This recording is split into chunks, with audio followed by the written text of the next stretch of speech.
Hello everyone, today we will be discussing the topic of acceptance sampling. This is the outline of our discussion. What do you mean by acceptance sampling? It is a form of inspection applied to lots or batches of items before or after a process to judge conformance to predetermined standard. It is a decision-making tool by which a conclusion is reached regarding the acceptability of lot. Acceptance sampling is the process of evaluating a portion of the product or the material in a lot for the purpose of accepting or rejecting the lot as either conforming or not conforming to quality specification. Here the concept of acceptance sampling is being used when the testing is destructive in nature, when the company is manufacturing a cracker. So in that case they cannot go for 100% inspection. Similarly, when the cost of inspection is extremely high, it is not technically feasible to go for 100% inspection. In that case, acceptance sampling is preferable. When the vendor has an excellent quality history and some reduction in inspection from 100% is desired, but the vendor's process capability is sufficiently low as to make no inspection an unsatisfactory alternative. Sampling plans specify the lot size, sample size, number of samples, and acceptance or rejection criteria. Basically, sample plans are carried out by two methods, attribute sampling and variable sampling. So in attribute sampling, the items are classified as non-defective or defective according to one or more characteristics. Now these characteristics can be measurable or not measurable. Whereas in variable sampling, the characteristics should be measurable in nature. Basically, attribute sampling is classified into following types: single sampling, double sampling, multiple sampling, and sequential sampling. What we do in single sampling plan?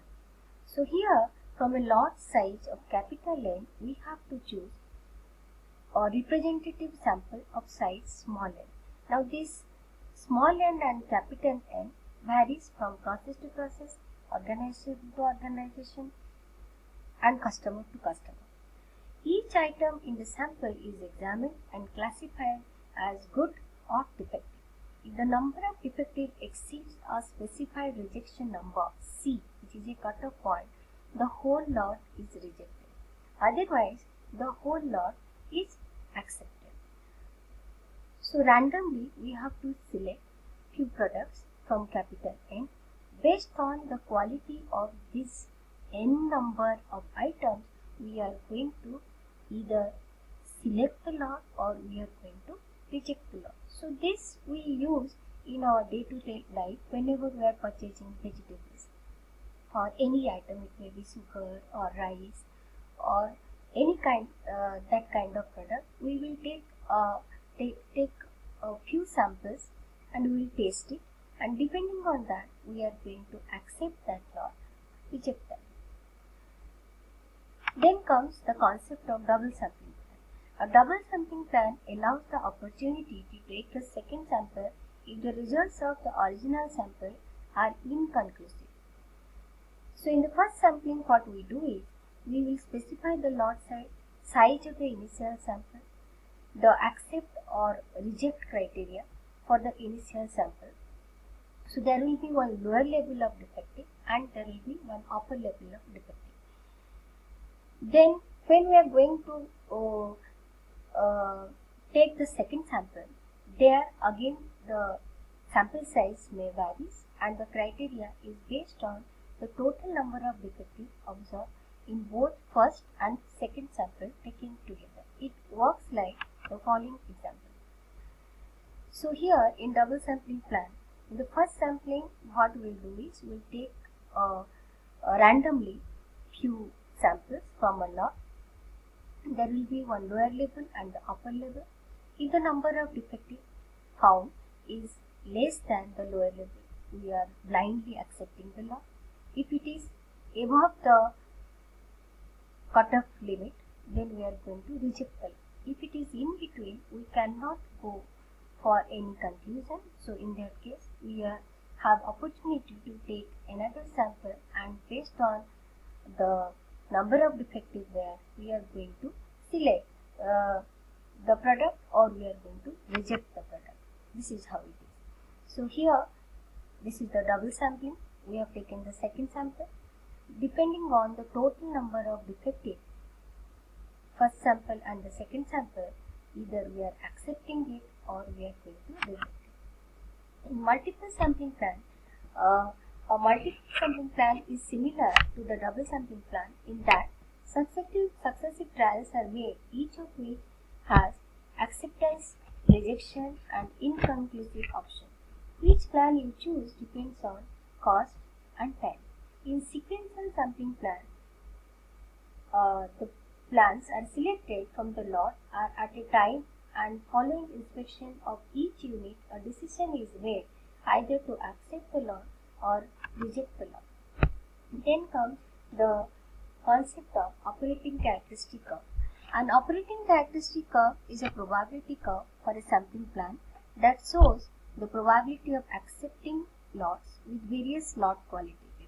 So here in x-axis you have lot quality, percentage of defective, here your probability of acceptance. For example, if a lot has 2% defective, the probability of accepting it is 92% and probability of rejecting it is 8%.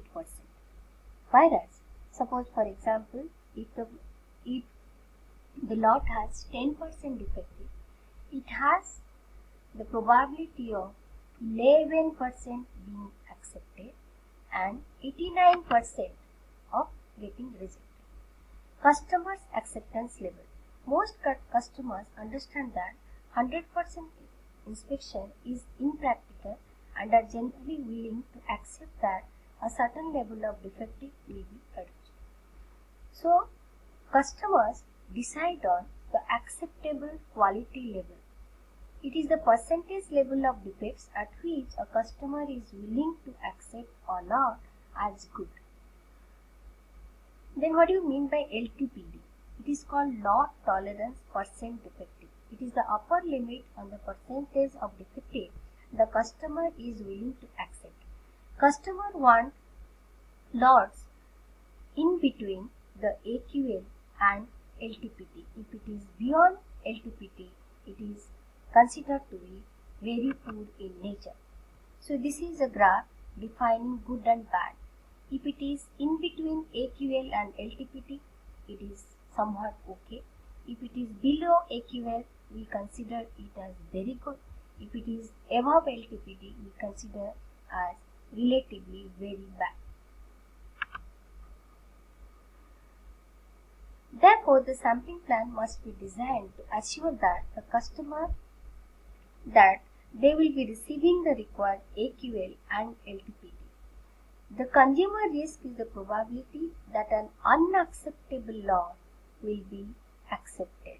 That means where you are accepting the lot with maximum number of defective in it. Whereas, what do you mean by producer risk?